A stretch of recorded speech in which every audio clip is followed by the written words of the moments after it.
Hello, আসসালামু আলাইকুম viewers. আর একটি নতুন ভিডিও নিয়ে আপনাদের সামনে উপস্থিত হলাম। আজকের ভিডিওতে মূলত আমি আলোচনা করব পাহাড়ি মুরগির কৃমির ঘরোয়া ওষুধ, অর্থাৎ আপনারা কিভাবে ঘরের জিনিস দিয়েই পাহাড়ি মুরগির কৃমি ভালো করবেন।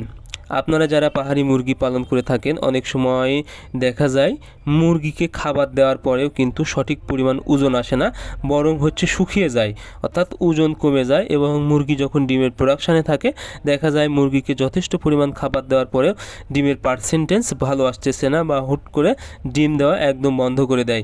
সেক্ষেত্রে বুঝতে হবে মুরগির শরীরে প্রচণ্ড হারে কৃমি হয়েছে। সেক্ষেত্রে আপনাদের অবশ্যই কৃমি মেরে ফেলা অত্যন্ত গুরুত্বপূর্ণ।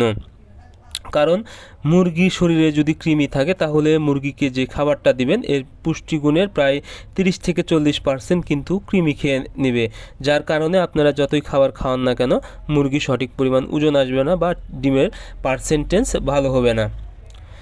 এজন্য আপনারা অবশ্যই মুরগিকে কৃমির ওষুধ দিবেন। আমি মূলত ঘরোয়াভাবে দুইটা জিনিস আপনাদেরকে করতে বলবো, অর্থাৎ দুইটা জিনিস যদি আপনারা খাওয়াতে পারেন, আশা করি আপনাদের মুরগির কৃমি ভালো হয়ে যাবে। সর্বপ্রথম পিঁপে বীজ, অর্থাৎ আপনারা পিঁপে বীজটা কীভাবে খাওয়াবেন, পাকা পিঁপে থেকে বীজ সংগ্রহ করবেন। এই বীজটা আপনারা মূলত 2 দিন সুন্দরভাবে রোদে শুকিয়ে নেবেন এবং গুঁড়া করবেন। গুঁড়া করার পরে আপনারা 10 গ্রাম আপনারা এই গুঁড়াটা, অর্থাৎ 10 গ্রাম বীজের গুঁড়া 1 কেজি খাবারে মিক্সার করে খাওয়াবেন। এটি মূলত আপনারা 3 দিন যদি খাওয়াতে পারেন, আশা করি আপনাদের মুরগির এই কৃমির সমস্যাটা একদম ঠিক হয়ে যাবে।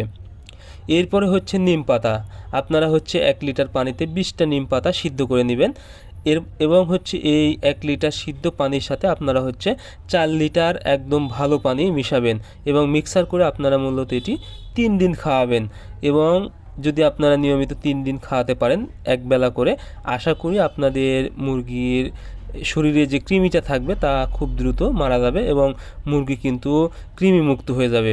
এখন কখন খাওয়াবেন? আপনারা মূলত এই ওষুধগুলো বা এই প্রাকৃতিক ওষুধগুলো আপনারা মূলত একদম খালি পেটে মুরগিকে দিবেন পানির সাথে বা খাবারের সাথে, অর্থাৎ সকালবেলায় দেওয়ার চেষ্টা করবেন, তাহলে কিন্তু অনেক ভালো কাজ করবে। এবং আপনারা 3 থেকে 4 দিন পরে দেখতে পাবেন মুরগির পায়খানার সাথে মরা কৃমি বের হয়ে আসতেছে। তাহলে বুঝতে হবে মুরগির কৃমি মারা গেছে বা কৃমির ওষুধে কাজ হয়েছে। তাছাড়া মুরগি খাবারের রুচি বৃদ্ধি পাবে, ডিমের প্রোডাকশান বেড়ে যাবে এবং ওজন বাড়তে থাকবে। সো আপনারা অবশ্যই মুরগিকে সুস্থ রাখতে নিয়মিত কৃমির ওষুধ খাওয়াবেন ঘরোয়াভাবে এবং মুরগিকে সুস্থ রাখবেন। ধন্যবাদ সবাইকে। আল্লাহ হাফেজ।